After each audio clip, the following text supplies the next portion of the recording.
Hi, I'm Dr. Laurie Hess, and I'm here with my bird Dale. He is a blue-headed pionus, and he's 24 years old.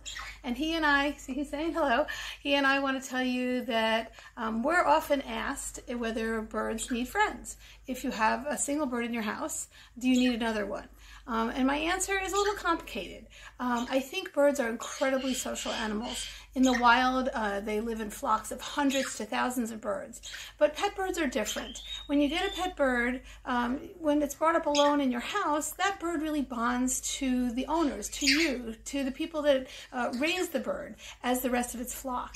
Often birds don't recognize other birds truly as conspecifics or friends or flock mates.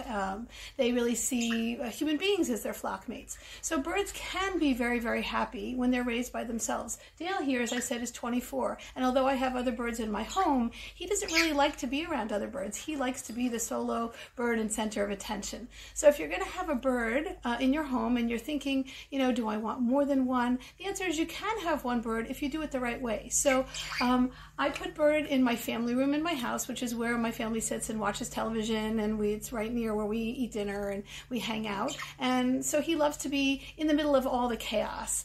He has a television he watches all day long. When he's eating his bird food, as you see he's eating right now, you can be eating your human food and your birds can be eating their bird food, but you want to pretend that you're sharing. So when you're eating, they'll often be eating as well. When you're not home, you want to give them a lot to do. Foraging is really an important concept in bird medicine and in bird behavior, where the birds have lots of toys and Dale has lots of things in his cage to play with. Some birds like to rip and shred things like cockatoos, African greys. Pionuses are more, this is sort of his cage furniture and he likes it that way, and he'll swing and he'll hang on things, but he doesn't chew a lot. So you want to make sure they have lots of stimulation. If you are thinking of getting another bird, it's usually better to do it when they're young and they can be raised together. If you are going to introduce a new bird into a home where you have an existing bird that you've had for a number of years, you really want to do it slowly. You don't want to just throw them into the cage together. So you want to put them in maybe different rooms where they can hear each other for a while, then in different cages far apart so they can see each other. You want to then, if you're going to move the cages closer together, you really, really want to watch, because we do unfortunately see some trauma where birds can reach out and grab other birds' toes through the cage bars. So you really just want to do it very gradually. But not all birds like other birds. I mean, the fact is not all people like other people.